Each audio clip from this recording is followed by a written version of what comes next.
سے، قلب سے کون سے، شرمگاہ سے کیا گناہ ہو سکتا ہے، ہاتھ سے، پیر سے، گناہوں کی معرفت گناہوں کا علم حاصل کرنا، یہ بھی بہت بڑا کمال ہے، اور یہ ایک ہر مسلمان پہ لازم ہے کہ وہ گناہوں کے جو ظاہری گناہ ہوں چاہے باطنی گناہ ہوں ان کا علم حاصل کرے۔ اگر وہ نہیں کرے گا، ان ظاہری گناہوں کو یا باطنی گناہوں کو فراموش کرے گا، تو ضرور دانستہ طور پہ یا نادانستہ طور پہ ان میں مبتلا ہو جائے گا، ہلاک ہوگا۔ تو اللہ تعالیٰ نے گناہوں سے، بے حیائی کی باتوں سے رکنے کا حکم ارشاد فرمایا۔ یعظکم، اللہ تبارک و تعالیٰ تمہیں نصیحت فرماتا ہے، لعلکم تذکرون، تاکہ تم دھیان کرو، توجہ کرو، نصیحت حاصل کرو۔ انشاءاللہ ہم اس پر مزید کلام جاری رکھیں گے، لیکن اگلے پروگرام میں وآخر دعوانا ان الحمدللہ رب العالمین۔ كتاب أنزلناه إليك مبارك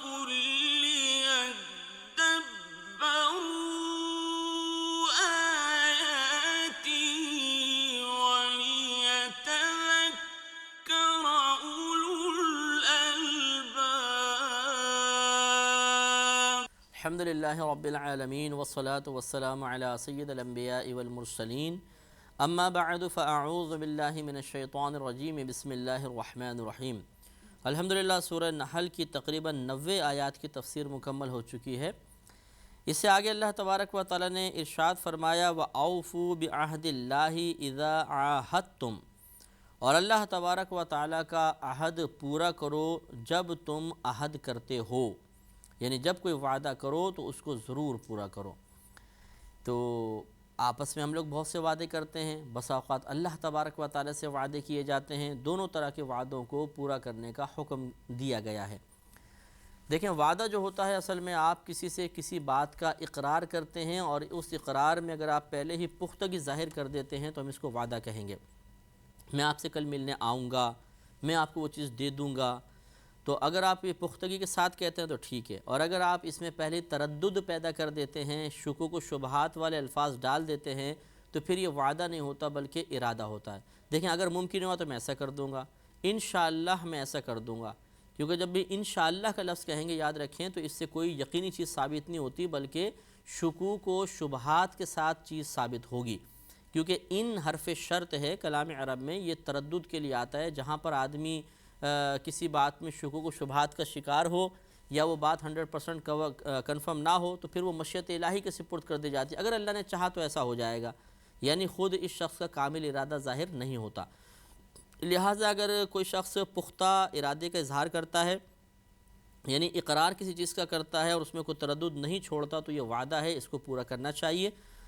بروز قیامت وعدے کے بارے میں بھی سوال ہوگا۔ اور اسی طریقے سے بعض اوقات ہم اللہ سے وعدہ کرتے ہیں، کوئی گناہ ہو گیا، اب اللہ سے وعدہ کیا اللہ تعالیٰ آئندہ نہیں کروں گا، تو اس سے وعدہ کرتا ہوں، اور پھر اس کو بعض اوقات دوبارہ کر لیتے ہیں۔ ہر طرح کے وعدے کو اللہ تبارک و تعالیٰ پورا کرنے کا حکم ارشاد فرما رہا ہے۔ آگے ارشاد فرمایا کہ وَلَا تَنْقُضُوا الْأَيْمَانَ بَعْدَ تَوْكِيدِهَا،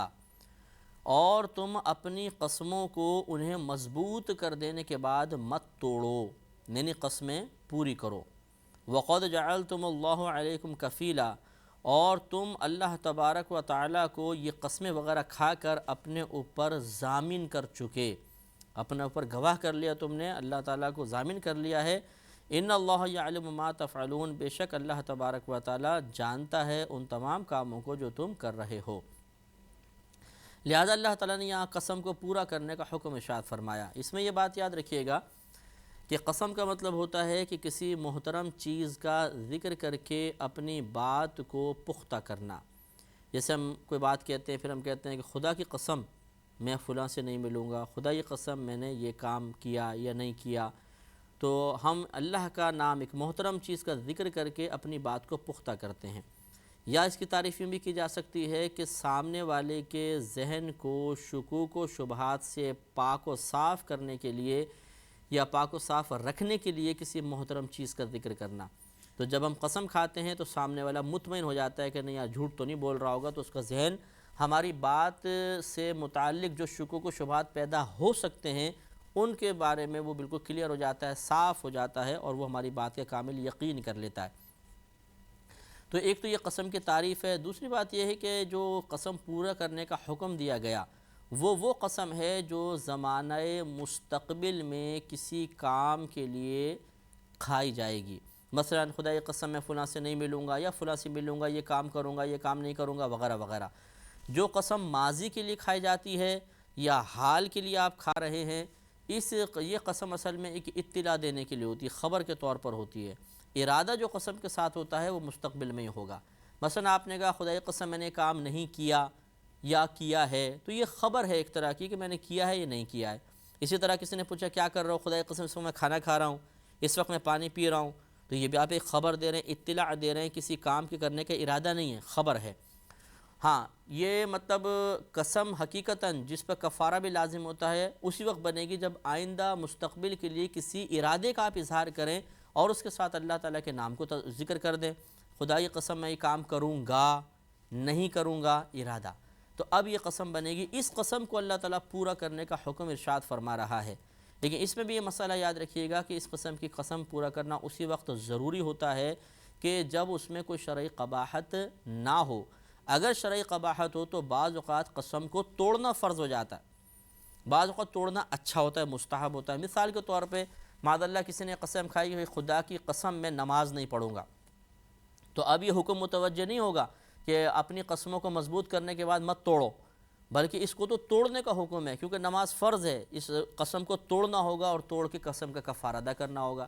اسی طرح اگر کوئی گناہ کا ارادہ کر لے، خدا یہ قسم ضرور اس شخص کو قتل کروں گا، اور وہ ناحق قتل کر رہا ہے، یا اگر حق پہ بھی ہے تو بہرحال اس کو قتل کی وہاں پہ اجازت نہیں ہے بالفرض، تو یہ گناہ کا ارادہ ہوا، اور گناہ سے باز رہنا یہ بھی فرض ہوتا ہے، لہذا اس قسم کو بھی توڑ دینا واجب ہے، اس پہ لازم ہے کہ اس کو توڑ دے، نہ ہی کہ اس کو پورا کرے گا، وہ بھی شاید کے تحت نہیں آئے گی۔ اسی طریقے سے نبی کریم صلی اللہ علیہ وسلم کا یہ فرمان عالی شان ہے کہ اگر تم کسی چیز کے بارے میں قسم کھا بیٹھو اور بہتری اس قسم کے مخالف کام میں دیکھو تو اس قسم کو توڑ دو۔ خود نبی کریم نے فرمایا، مثلا کوئی یہ قسم کھا کے بیٹھ گیا کہ خدا یہ قسم آئندہ میں مسلمانوں کے ساتھ اچھا سلوک کروں گا ہی نہیں، خدا یہ قسم آئندہ میں کسی کو نیکی کی بات بتاؤں گا ہی نہیں، مثلا کوئی غلط قسم کا رویہ سامنے والوں کی طرف سے آیا، یا اس نے کسی کی مدد کی، اس نے الٹا اس کے خلاف کوئی کام کر دیا تو غصے میں آگے کہہ دیا خدا یہ قسم آئندہ تو رشتہ داروں کے ساتھ اچھا سلوک کرنا ہی نہیں ہے بھائی،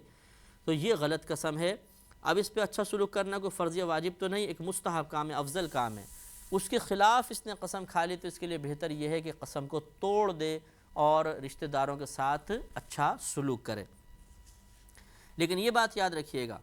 چاہے وہ قسم کا پورا کرنا جیسے آیت میں ہے کہ پورا کرنا چاہیے، پورا کرنا واجب ہو،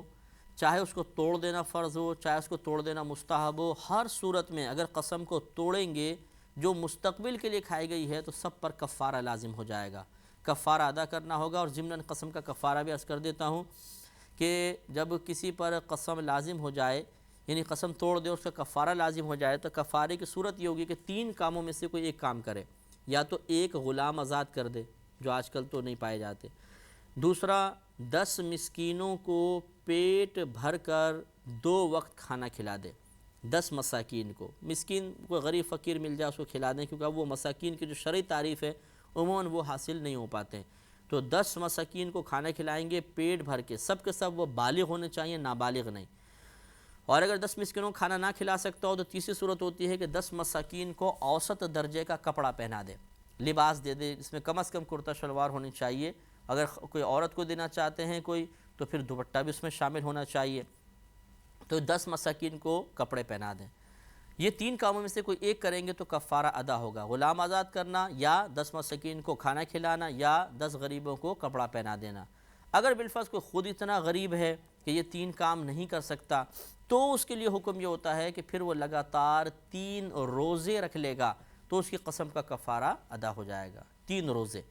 لیکن 3 روزے اسی وقت رکھنے سے قسم کا کفارہ ادا ہوگا جب پہلی والی 3 چیزوں میں سے کسی کی بھی ادائیگی پر قادر نہ ہو، اگر ان کی ادائیگی پر قادر ہے تو روزوں سے کفارہ ادا نہیں ہوگا۔ مثلا ایک مالدار آدمی ہے، 10 مساکین کو کھانا کھلا سکتا ہے، لیکن سوچا کون کھانا کھلائے، 3 روزے رکھ لیتا ہوں چلو، تو روزہ رکھنے سے کفارہ ادا نہیں ہوگا، یہ بات یاد رکھیے گا۔ تو یہ اللہ تعالیٰ نے بیان فرمایا۔ اس سے بھی دیکھیں ایک بات یہ بھی آپ کو معلوم ہوئی کہ قرآن عظیم کو صرف ترجمے کے ساتھ پڑھ کے سمجھنا ممکن نہیں ہے، یہ جو ہمارے نادان مسلمان سمجھتے ہیں کہ جی بہت آسان ہے قرآن ترجمہ پڑھے ہمیں سب سمجھ میں آ رہا ہے، اب اسے یہاں جب وہ پہنچے گا تو اس کو یہی نتیجہ نکالے گا قسم کھانے کے بعد اس کو نہیں توڑو، اللہ نے فرمایا اس کو پورا کرو۔ تو اب اگر کوئی خدا نہ خواستہ اس سے مسئلہ پوچھے کہ بھی میں نے نماز چھوڑنے کی قسم کھا لی ہے تو کیا میں اس کو پورا کروں کہ نہ کروں، تو وہ جو عام آدمی ہوگا وہ شاید کو بنیاد بنائی کہے گا نہیں اللہ نے فرمایا قسم پوری کرو، تم نماز نہ پڑھو۔ تو معاذ اللہ اس طرح بہت ساری ایسی جگہیں ہیں، ایسے قرآن کے مقامات ہیں جہاں پر جب تک صاحب علم شخص جو وسعت علمی رکھتا ہے وہ غور و تفکر نہ کرے اس کی تہ تک نہیں پہنچ سکتا۔ اسی لیے ہم گزارش کرتے ہیں، بلکہ فقہاء نے علماء نے لکھا کہ قرآن پاک کو فقط ترجمے کے ساتھ کبھی بھی مت پڑھیے، بلکہ ترجمے کے ساتھ ساتھ تفسیر بھی آپ ضرور پڑھیں، تب مکمل مقصود الہی کا تعین ہو سکتا ہے، اللہ تعالیٰ کا مقصود آپ کو سمجھ میں آئے گا۔ ورنہ آپ صرف ترجمہ پڑھیں گے تو آپ اپنے ذہنی اور علمی وسعت کے مطابق ہی نتیجہ مرتب کر سکتے ہیں، جس میں کثیر اغلاط کا امکان ہے۔ آگے اللہ نے ارشاد فرمایا وَلَا تَكُونُوا كَالَّتِي نَقَضَتْ غَزْلَهَا مِن بَعْدِ قُوَّةٍ أَنْكَاثًا، اور تم قسمیں توڑ کر اس عورت کی مثل نہ ہو جاؤ کہ جس نے مضبوط ایک دھاگے کو بنایا، پھر اس کو یعنی مضبوطی کے ساتھ بنایا، پھر اس دھاگے کو مضبوطی کے بعد ریزہ ریزہ کر دیا۔ یہ دراصل ایک ریت نامی عورت تھی جو مکہ المکرمہ میں تھی۔ یہ عورت کیا کرتی تھی کہ وہمی قسم کی عورت تھی، یہ صبح دھاگا بنانا شروع کرتی جس کو کاتنا کہتے ہیں، اور اپنی خادمہ جو عورتیں تھیں انہیں بھی لگا کر رکھتی، دوپہر تک بناتی، اچھا خاصا مضبوط ہوتا، اور پھر کسی وہم میں مبتلا ہو کر اس کو ٹکڑے ٹکڑے کر دیتی تھی۔ تو اس کی حصی مثال دے کے اللہ نے سمجھایا کہ جس طرح وہ عورت صرف وہم کی وجہ سے اپنے مضبوط دھاگوں کو توڑ دیتی ہے اور ایک بیکار کام کرتی ہے اور بے وقوفی کا اظہار کرتی ہے، اس طرح تم جہاں پر اجازت شرعیہ حکم شرعی نہ ہو وہاں اپنی قسموں کو مت توڑو، انہیں پورا کرو، اور اس عورت کی طرح پھر توڑ کر بے وقوف نہ ہو جاؤ۔ تو ارشاد فرمایا وَلَا تَكُونُوا كَالَّتِي، اور تم نہ ہو جاؤ قسمیں توڑ کر اس عورت کی مثل نقدت غزلها من بعد قوتٍ، جس نے توڑ دیا مضبوطی کے بعد دھاگے کو انکاثن ریزہ ریزہ کر کے۔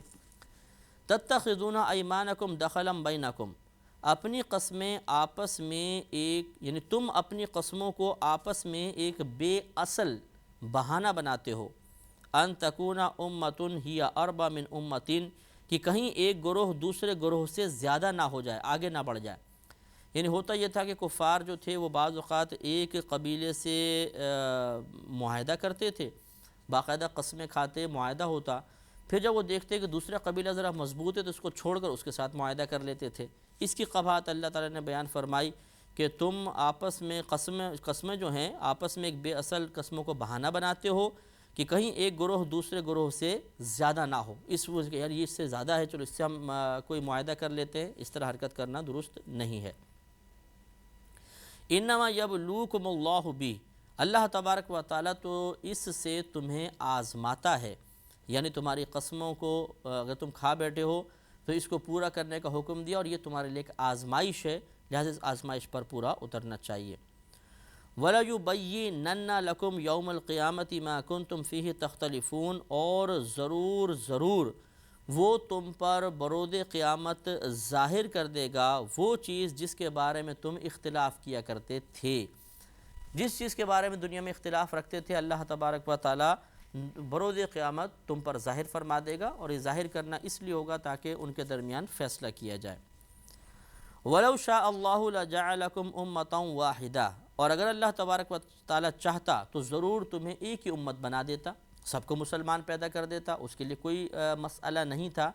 لیکن وَلَكِنْ يُضِلُّ مَنْ يَشَاءُ وَيَهْدِي مَنْ يَشَاءُ، اور لیکن وہ جسے چاہتا ہے گمراہ کر دیتا ہے اور جسے چاہتا ہے ہدایت عطا فرماتا ہے۔ یہ پہلے میں نے آپ کو بتایا کہ اللہ کی طرف گمراہی کی نسبت کرنے کا مطلب یہ نہیں ہے کہ اللہ تعالیٰ کوئی تو نیک بننا چاہ رہا تھا اور اللہ نے اس کو گمراہ کر کے برباد کر دیا، تو معاذ اللہ پھر اس شخص کا کیا قصور ہے، تو اللہ تبارک و تعالیٰ کی طرف ایک نقص کی نسبت ہو گئی، ایسا نہیں، بلکہ مراد یہ ہے کہ اللہ تعالیٰ چاہتا تو سب کو مسلمان پیدا کر دیتا، لیکن اس کی مشیت یہ ہے، اس کا ارادہ ہی یہ تھا کہ وہ دنیا کو ایک آزمائش کا مقام بنائے گا، اس میں سب لوگوں کو پیدا کرے گا، پھر ان کے لیے ہدایت اور گمراہی کے اسباب پیدا کرے گا، اور انہیں فرمائے گا ان میں سے جس کو چاہے اختیار کرو۔ اب جو ہدایت کو اختیار کرے گا نجات پا جائے گا، اس کے لیے اللہ نے فرمایا اللہ ان کو ہدایت دیتا ہے، اور جس نے گمراہی کے اسباب کو اختیار کیا، اگرچہ اپنے اختیار سے کیا، شامت اعمال کی بنا پر کیا، اسے بھی اللہ نے اپنی طرف منسوب کر دیا کہ ہم نے اس کو گمراہ کیا، حالانکہ اللہ نے گمراہ نہیں کیا بلکہ گمراہی کے اسباب پیدا فرمائے۔ تو جب اللہ کی طرف گمراہ کرنے کی نسبت کی جائے گی تو معاذ اللہ اس سے اللہ تعالیٰ کا گمراہ کرنا مراد نہیں ہوگا بلکہ گمراہی کے اسباب پیدا کرنا مراد ہوگا، ورنہ ہمارا اپنا اختیار ہوتا ہے، ہم ہدایت کو اختیار کریں چاہے گمراہی اختیار کریں۔ وَلَتُسْأَلُنَّ عَمَّا كُنْتُمْ تَعْمَلُونَ، اور ضرور تم سے ان تمام کاموں کے بارے میں پوچھا جائے گا جو تم دنیا میں کرتے رہے تھے، ہر عمل کے بارے میں سوال ہوگا اگر اللہ تعالیٰ چاہے گا تو۔ ورنہ نبی کریم صلی اللہ علیہ وسلم نے ارشاد فرمایا کہ میری امت میں سے 70,000 افراد ایسے ہوں گے جو بلا حساب و کتاب داخل جنت ہو جائیں گے۔ تو حضرت عکاشہ رضی اللہ تعالی عنہ وہاں مجمع میں بیٹھے ہوئے تھے، فوراً کھڑے ہو گئے، یا رسول اللہ صلی اللہ علیہ وسلم آپ میرے لیے دعا فرمائیے کہ اللہ تعالیٰ مجھے ان 70,000 میں داخل کر دے۔ تو آپ نے ان کے لیے دعا فرمائی۔ ایک اور صحابی کھڑے ہو گئے، یا رسول اللہ صلی اللہ علیہ وسلم میرے لیے بھی دعا فرمائی اللہ تعالیٰ مجھے بھی ان میں شامل فرما دے۔ تو آپ نے فرمایا کہ عکاشہ تم پر سبقت لے گئے، یعنی یہ سعادت مطلب جس کو اللہ تعالیٰ نے چاہا عطا فرما دی، تو پھر ان کے لیے مصلحتاً نبی کریم صلی اللہ علیہ وسلم نے دعا نہیں فرمائی، لیکن اتنا بہرحال ثابت ہوا کہ اللہ تعالیٰ برود قیامت اگر سوال فرمائے گا تو یہ ہر ایک سے نہیں ہوگا، جس کو اللہ تعالیٰ معاف رکھنا چاہے گا وہ معاف رکھ سکتا ہے۔ اس لیے کہ یاد رکھیں یہ حدیثیں جو ہوتی ہیں یہ قرآن کی شرح ہیں، قرآن کی وضاحت ہے۔ اس آیت سے بظاہر یہ لگتا ہے کہ کوئی سوال سے بچے گا ہی نہیں، لیکن حدیث بتائے گی کہ ہاں بعض لوگ بچیں گے، بعضوں کو مستثنی رکھا جائے گا، اللہ تعالیٰ 70,000 افراد کو بلا حساب و کتاب داخل جنت فرمائے گا۔ لہٰذا قرآن و حدیث کو ملا کر ہم نتیجہ نکالیں گے، صرف قرآن سے نتیجہ نکالنا چاہیں گے تب بھی غلطی ہو سکتی ہے، صرف حدیث سے نتیجہ نکالیں گے تب بھی غلطی ہو سکتی ہے۔ قرآن و حدیث کو ملا کر پھر کوئی نتیجہ مرتب کریں گے تو انشاءاللہ غلطی کے امکان نہ ہونے کے برابر ہوں گے۔ وَلَا تَتَّخِذُوا أَيْمَانَكُمْ دَخَلًا بَيْنَكُمْ، اور اپنی قسمیں آپس میں بے اصل بہانہ نہ بنا لو، فَتَزِلَّ قَدَمٌ بَعْدَ ثُبُوتِهَا، کہ کہیں کوئی پاؤں جمنے کے بعد لغزش نہ کرے، یعنی پہلے تم نے عہد کر لیا اب اس کو بے اصل بہانہ بناتے ہو اور الٹی سیدھی حرکتیں کرتے ہو تو پھر کیا ہوگا، پاؤں کے اندر بے ثباتی پیدا ہوگی، جو مضبوط ارادے ہیں متزلزل ہو جائیں گے، بے اعتمادی کی فضا قائم ہوگی اور اس طرح نقصان ہوگا۔ وَتَذُوقُوا السُّوءَ بِمَا صَدَدتُّمْ عَنْ سَبِيلِ اللَّهِ، اور تمہیں برائی چکھنی ہوگی، یہ اس کا بدلہ ہے کہ تم اللہ تعالیٰ کی راہ سے روکتے تھے۔ برائی یعنی عذاب چکھنا ہوگا، دنیا کے اندر بھی اور آخرت میں بھی۔ یہ بات یا پھر ایسا ہوگا اللہ تعالیٰ چاہے تو دنیا میں بعض اوقات اس کا عذاب ظاہر نہیں ہوتا، لیکن آخرت میں پھر اللہ تعالیٰ اس کی گرفت فرمائے گا جو اللہ کے راستے سے روکتے ہیں۔ پھر ہم وہی تنبیہ کریں گے جو ہم نے پچھلے پروگرام میں بھی کی تھی کہ اللہ تعالیٰ کے راستے سے روکنے کی ہرگز کوشش نہیں کرنی چاہیے۔ اگر اللہ نے ہمیں عمل کی توفیق نہیں دی، ہم شامت اعمال کی بنا پر دینی پابندیوں کو بوجھ محسوس کرتے ہیں، تو کم از کم دوسرے کے لیے تو رکاوٹ نہ بنے۔ اگر کوئی نیک بننا چاہتا ہے، پرہیزگار بننا چاہتا ہے تو ہمیں کیا نقصان ہو رہا ہے، وہ خود محنت کر رہا ہے تو ہمیں اس سے بچنا چاہیے۔ وآخر دعوانا ان الحمد للہ رب العالمین۔ كتاب أنزلناه إليك مبارك ليدبروا آياته وليتذكر أولو الألباب۔ الحمد للہ رب العالمین والصلاة والسلام علی سید الانبیاء والمرسلین، اما بعد فاعوذ باللہ من الشیطان الرجیم، بسم اللہ الرحمن الرحیم۔ سورہ نحل کی 94 آیات کی تفسیر ہو چکی تھی۔ اس کے آخر میں جو بات چل رہی تھی وہ یہی کہ اللہ تعالیٰ نے ارشاد فرمایا وَتَذُوقُوا السُّوءَ بِمَا صَدَدتُّمْ عَنْ سَبِيلِ اللَّهِ وَلَكُمْ عَذَابٌ عَظِيمٌ، اور جو اللہ تبارک و تعالیٰ کے راستے سے روکے گا تو اس سبب سے وہ برائی کو چکھے گا، یعنی اگر تم ایسا کرو گے تو برائی کو چکھو گے۔ یہ برائی کو چکھنے کا مطلب یہ ہے کہ عذاب پھر تم پر مسلط کیا جائے گا، وَلَكُمْ عَذَابٌ عَظِيمٌ، اور تمہارے لیے بڑا عذاب ہوگا۔ تو برائی جو ہے وہ دنیا کے اندر بھی ہو سکتی ہے، آخرت میں بھی، یعنی دنیا کے اندر تنزلی اور ذلت، رسوائی، نعمتوں سے محرومی، یہ تمام اللہ تعالیٰ کے راستے سے روکنے کی بنا پر یہ برائیاں، یہ قبیح چیزیں متوجہ ہوتی ہیں، انسان کو گھیر لیتی ہیں۔ اور وَلَكُمْ عَذَابٌ عَظِيمٌ، یعنی آخرت میں پھر عظیم عذاب بھی ہے۔ تو ہم نے بارہا سمجھایا کہ مسلمان کو چاہیے کہ وہ اس قسم کی حرکت نہ کرے، کیونکہ یہ بعض اوقات اگر اللہ تعالیٰ ناراض ہوا تو سلب ایمان کا بھی سبب بن سکتی ہے، یعنی ایمان آدمی کا ضائع ہو جائے، یہ بھی ہو سکتا ہے۔ ایمان ضائع کا مطلب یہ ہے کہ انسان بعض اوقات اللہ تعالیٰ کے راستے سے روکتا ہے تو پھر اللہ تبارک و تعالی اس سے ناراض ہو کر اسے نفس و شیطان کے حوالے کر دیتا ہے۔ نفس و شیطان کی گرفت جو من جانب اللہ کمزور ہوتی ہے، جب اللہ تعالیٰ اپنی توفیق ہٹا لیتا ہے، اپنی غیبی امداد منقطع کر دیتا ہے، تو وہ کمزوری مضبوطی میں بدل جاتی ہے اور پھر وہ آہستہ آہستہ انسان کے ایمان کو سلب کر لیتے ہیں۔ ایمان ایسی چیز نہیں ہے کہ اگر نکل جائے تو ہمیں کوئی اپنے وزن میں کمی محسوس ہوگی، کہ پہلے زیادہ وزن تھا پھر ایمان نکل گیا تو ایک دم ایسے لگے گا میں ہلکا سا ہو گیا ہوں، یہ کیا چیز نکل گئی، ایسا نہیں ہوگا، بلکہ ایمان اصل میں یقین کا نام ہے۔ نبی کریم صلی اللہ علیہ وسلم جو کچھ اللہ تعالیٰ کی جانب سے لے کر آئے اس کو حق جاننا، حق سمجھنا، اس کے حق ہونے کا یقین رکھنا، اور پھر زبان سے امام اعظم کے نزدیک اس کا اقرار کر دینا، اس کا نام ایمان ہے۔ تو ایمان سلب اس طریقے سے ہوتا ہے جب کوئی اللہ تعالیٰ کے راستے سے روکتا ہے مسلسل، تو پھر آہستہ آہستہ نفس و شیطان اس کو ذہن میں وسوسہ ڈالنا شروع کر دیتے ہیں اور اس بات کی طرف اس کو مائل کرتے ہیں کہ یہ آخرت کچھ بھی نہیں ہے، شاید پتہ نہیں اللہ تعالیٰ ہے یا نہیں ہے، آخرت ہوگی کہ نہیں ہوگی، حساب و کتاب ہوگا بھی یا نہیں ہوگا۔ تو یہ ہماری کوتاہ نظری ہوتی ہے، باوجود کمزوری کے اپنی خوش فہمی میں مبتلا ہو کر اپنے آپ کو مضبوط سمجھنے کا نتیجہ ہوتا ہے۔ ایسا نہیں کرنا چاہیے، ہمیں توبہ کرنی چاہیے۔ وَلَا تَشْتَرُوا بِعَهْدِ اللَّهِ ثَمَنًا قَلِيلًا، اور اللہ تعالیٰ کے عہد پر تھوڑے دام مول نہ لو، یعنی اللہ تعالیٰ سے جب تم نے وعدہ کیا ہو تو اس کے بدلے میں تھوڑے دام نہ لو کہ تھوڑے پیسوں کے لالچ میں اللہ کے وعدے کو توڑ دو، یا پھر جیسے یہود نے کیا تھا کہ وہ پیسوں کے لالچ میں اللہ تبارک و تعالیٰ کے پیارے حبیب کریم صلی اللہ علیہ وسلم پر ایمان نہیں لائے تھے۔ تمام چیزیں اس میں شامل ہے، یہ اس کو منع فرمایا گیا۔ انما عند اللہ هو خیر لکم ان کنتم تعلمون، محض اللہ تعالیٰ کے پاس جو کچھ بھی ہے وہ تمہارے لیے بہت بہتر ہے اگر تم جانتے ہو۔ تو دنیا کو آخرت پر فوقیت دے کر اپنے ایمان کو خطرے میں ڈالنا یہ ایک دانش مند کا کام نہیں ہوتا۔ دانش مند، ذہین، فطین شخص دنیا کے نقصان کو برداشت کر لے گا لیکن آخرت کے نقصان کو برداشت نہیں کرے گا۔ ما عندکم ینفض، جو تمہارے پاس ہے وہ فنا ہو جائے گا، وما عند اللہ باق، اور جو اللہ تبارک و تعالیٰ کے پاس ہے وہ ہمیشہ باقی رہے گا۔ لہٰذا فنا ہو جانے والے پر باقی رہ جانے والے کو فوقیت دینا یہ ذہانت کا کام ہے۔ لہٰذا کوشش یہ کرنی چاہیے کہ اللہ تعالیٰ کی اطاعت کریں اور اللہ تبارک و تعالیٰ کی مرضی کے مطابق آدمی کام کر کے ان چیزوں کو طلب کرے جو اللہ تعالیٰ نے اپنے نیک بندوں کے لیے آخرت میں جمع رکھی ہیں۔ وَلَنَجْزِيَنَّ الَّذِينَ صَبَرُوا أَجْرَهُمْ بِأَحْسَنِ مَا كَانُوا يَعْمَلُونَ، اور ضرور ہم صبر کرنے والوں کو ان کو وہ صلہ دیں گے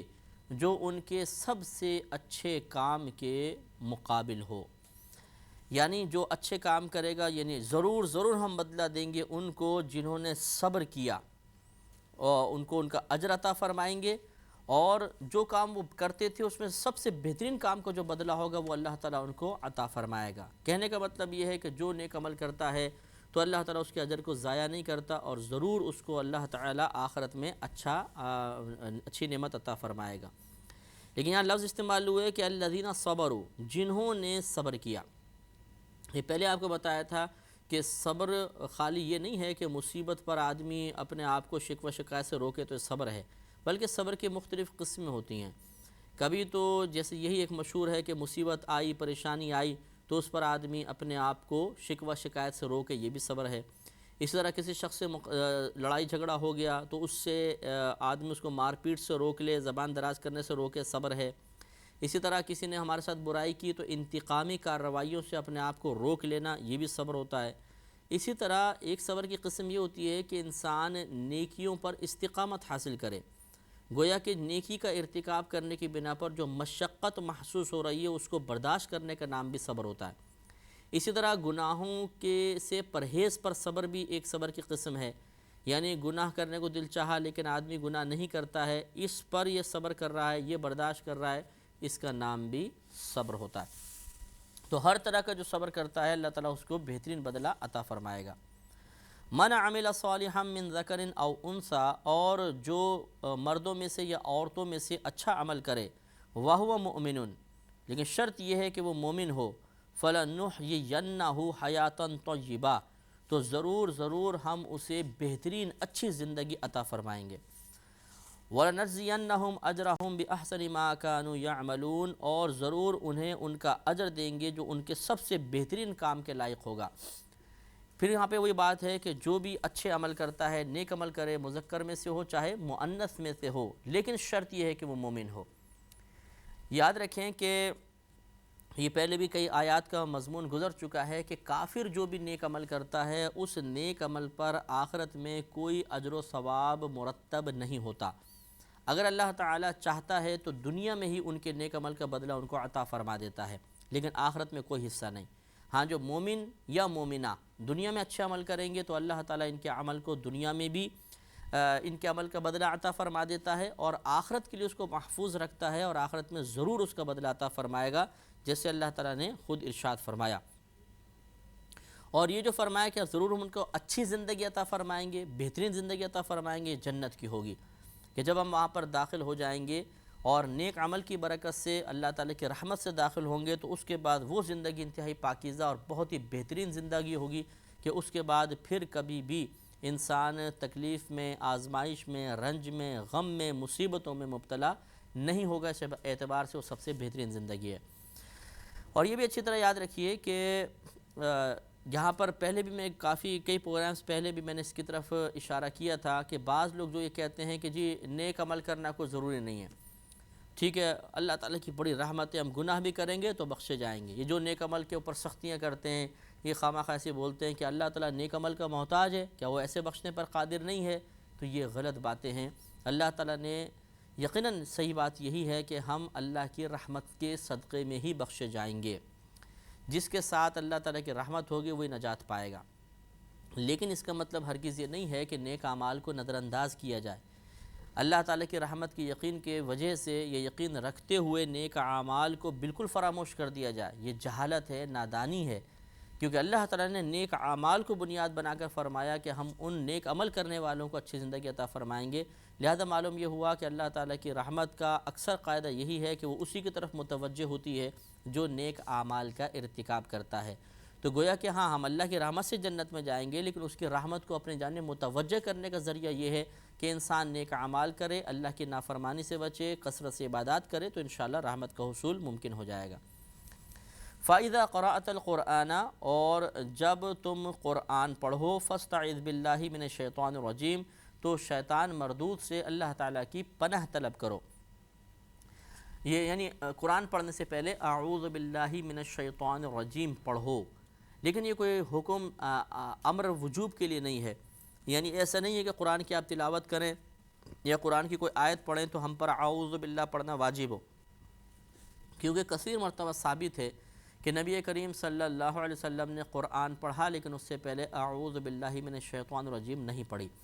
اگر یہ قرآن سے پہلے پڑھنا تعوذ اس کو کہتے ہیں، یہ بعض پڑھتے کہتے ہیں تعوذ نہیں ہے، تعوذ تفعل کے وزن پر ہے، تعوذ و تسمیہ، تو تعوذ و تسمیہ کہہ دیتے ہیں بعض لوگ، یہ تعوذ نہیں ہوتا، تعوذ ہوتا ہے۔ تو بہرحال قرآن سے پہلے، قرآن پڑھنے سے پہلے بارہا یہ ثابت ہے کہ نبی کریم صلی اللہ علیہ وسلم نے تعوذ نہیں پڑھا، لہذا اگر یہ واجب ہوتا تو آپ ضرور پڑھتے، کیونکہ معاذ اللہ نبی تو خطاؤں سے معصوم ہوتے ہیں، پھر اگر واجب ہوتا تو اس کا ترک گناہ ہوتا، اور نبی کریم صلی اللہ علیہ وسلم سے نافرمانی کا صدور تو ہو ہی نہیں سکتا۔ اس لیے یاد رکھیے مستحب ہے، افضل ہے۔ یہاں پہ جو حکم بظاہر نظر آ رہا ہے کہ تم قرآن جب پڑھنے لگو تو اس سے پہلے اللہ کی پناہ طلب کرو شیطان مردود سے، تو یہ حکم وجوب کے لیے نہیں ہے بلکہ استحباب کے لیے، یعنی تمہارے لیے بہتر یہ ہے کہ تم شیطان مردود سے پناہ طلب کر لو، تاکہ جب تم قرآن پڑھو تو اس میں شیطانی مداخلت نہ ہو، شیطان دور ہو جائے گا۔ لیکن یاد رکھیں کہ یہ فتاوی شامی میں لکھا ہے، جس کو رد المحتار بھی کہتے ہیں، کہ جب شاگرد استاد کے سامنے قرآن پڑھنے لگے تو اعوذ باللہ نہیں پڑھنی چاہیے، اس کا پھر ترک مستحب ہوتا ہے، کیونکہ استاد کے سامنے تعوذ پڑھنا یہ اکابرین نے بھی ممنوع لکھا ہے۔ یہ تذکرہ شیطان سامنے ہو یہ مناسب نہیں استاد کے، اس لیے براہ راست شاگردوں کو چاہیے جو قرآن کسی استاد سے پڑھتے ہیں کہ وہ بسم اللہ الرحمن الرحیم کے ذریعے قرآن کی ابتدا کریں۔ اِنَّهُ لَيْسَ لَهُ سُلْطَانٌ عَلَى الَّذِينَ آمَنُوا، بے شک اس شیطان کے لیے ان لوگوں پر کوئی قابو نہیں جو ایمان لائے، وَعَلَى رَبِّهِمْ يَتَوَكَّلُونَ، اور انہوں نے اپنے رب پر بھروسہ کیا یا جو اپنے رب پر بھروسہ رکھتے ہیں، تو شیطان ان پر غلبہ نہیں پا سکتا۔ ایک تو یہ کہ جو ایمان لے کر آئے، ایمان لانے کا مطلب مضبوط ایمان ہے، اور ایمان کی مضبوطی جو ہے وہ وسعت علم سے حاصل ہوتی ہے۔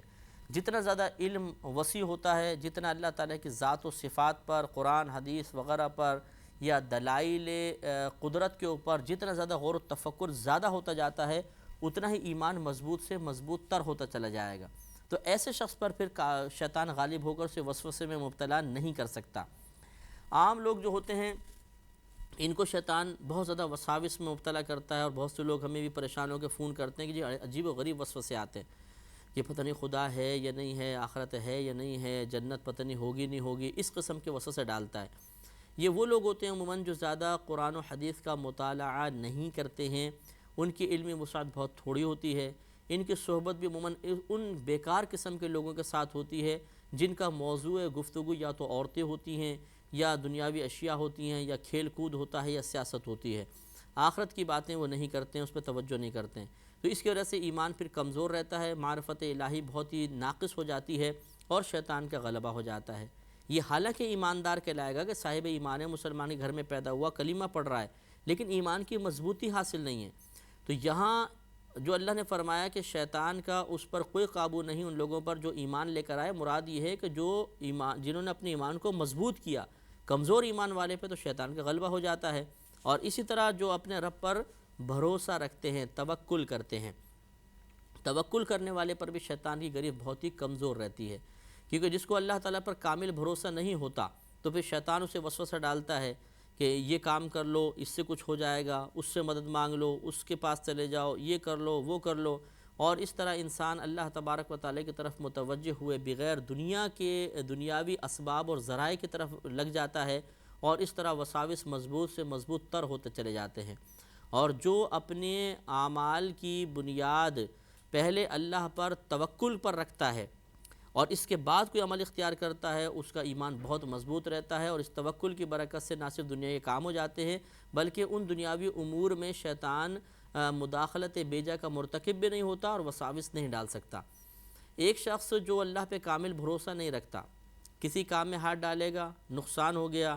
تو وہ اس کام کی طرف نقصان کو منسوب کرے گا اور بے شمار وساوس میں گرفتار ہو جائے گا۔ جو اللہ پہ بھروسہ رکھتا ہے وہ ایک کام کرے گا، اگر نقصان ہو بھی گیا وہ یہی کہے گا کہ یہ تو اللہ کی طرف سے میرے لیے ایک آزمائش تھی، کوئی بات نہیں، میرا اللہ پہ بھروسہ تھا، جو اللہ تعالیٰ چاہے گا وہ کرے گا۔ تو اس طریقے سے اسے غم بھی کم ہوگا، ٹینشن کم ہوگی، فکر کم ہوگی، اور وہ اللہ تبارک و تعالیٰ پر بھروسے کی برکت سے شکوہ شکایت سے اور ایمان کے زوال سے محفوظ رہے گا۔ اس کے برعکس جس کو اللہ پہ کامل بھروسہ نہیں، وہ دنیاوی اسباب کو ہی سب کچھ سمجھے گا، اور جب دنیاوی اسباب چھن جائیں گے تو فوراً مایوسی کی طرف مائل ہو جائے گا، اور اس طرح ہلاکت و بربادی اس کا مقدر بن سکتی ہے۔ انما سلطانہ علی الذین یتولونہ، اس کا قابو تو انہی لوگوں پر ہے جو اس سے دوستی کرتے ہیں، یعنی شیطان کی اطاعت کرتے ہیں، اس کی بات مانتے ہیں، والذین ھم بہ مشرکون، اور اسے شریک ٹھہراتے ہیں۔ اسے شریک ٹھہرانے کا مطلب کوئی بھی غالباً ایسا نہیں ملے گا جو شیطان کو خدا کے برابر کہتا ہو، مراد یہ ہے کہ جو شیطان کے بہکائے میں آ کر کسی کو اللہ کا شریک ٹھہراتے ہوں، چاہے وہ پھر سورج کو شریک ٹھہرائیں عبادت میں، یا حضرت عیسیٰ علیہ السلام کو اللہ کا بیٹا مان کر، یا بت پرستی کر کے، وہ سب کا سب چونکہ شیطان کے بہکائے میں آ کر ایسا ہو رہا ہے، لہٰذا گویا کہ وہ شیطان کو شریک ٹھہراتے ہیں۔ یعنی کہنے کا مطلب یہ ہے، اس آیت کا مقصود یہ ہے کہ جو ایمان لائے، اس کے تقاضوں کے مطابق عمل کرے تو اسے ایسی روحانی قوتیں حاصل ہو جاتی ہیں، اس کے باطن میں ایک ایسی مضبوطی پیدا ہو جاتی ہے کہ شیطان کو اس پر گرفت قائم کرنے میں بہت دشواری ہوتی ہے۔ اس کے برعکس اگر کوئی شخص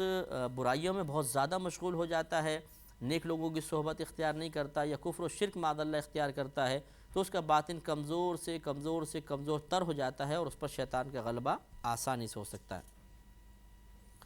آگے جو آیت ہے اس میں اللہ تبارک و تعالیٰ نے نسخ کے بارے میں ارشاد فرمایا۔ اس کے بارے میں تھوڑا سا ہم نے پہلے بھی عرض کیا تھا، ایک دفعہ پھر میں پہلے عرض کر دیتا ہوں، پھر ہم آیت پڑھیں گے کہ نسخ کا مطلب ہوتا ہے کسی حکم کو ختم کر دینا۔ معاملہ یہ ہوتا ہے کہ بعض اوقات اللہ تبارک و تعالیٰ ایک حکم بیان کرتا ہے، پھر اس کے بعد کوئی اور آیت نازل فرما کر اس حکم کے خلاف حکم نازل کر دیتا ہے۔ تو معاذ اللہ ایسا نہیں ہوتا کہ یہ دوسرا حکم جو پہلے کے خلاف نازل کیا یہ اس بات کی خبر دے رہا ہے کہ پہلا حکم ناقص تھا، پہلا حکم دینے میں کچھ غلطی ہو گئی تھی اس لیے ابھی دوسرا آرڈر آیا، دوسرا حکم آ گیا، نہیں، بلکہ یہ نسخ کا مطلب یہ ہوتا ہے کہ یہ دوسری جو آیت نازل ہوئی جس میں پہلی والی آیت کے مخالف حکم ہے وہ اس لیے نازل کیا گیا کہ اس بات کی لوگوں کو اطلاع مل جائے کہ پہلے والے حکم کا وقت ختم ہو گیا۔ گویا کہ دوسرا جو حکم نازل ہوتا ہے جو اس کا مختلف ہے وہ پہلے والے حکم کی میعاد مدت کو بیان کرنے کے لیے ہوتا ہے۔ اس پہ ہم کلام کریں گے لیکن اگلے پروگرام میں انشاءاللہ تفصیل کے ساتھ، وآخر دعوانا ان الحمدللہ رب العالمین۔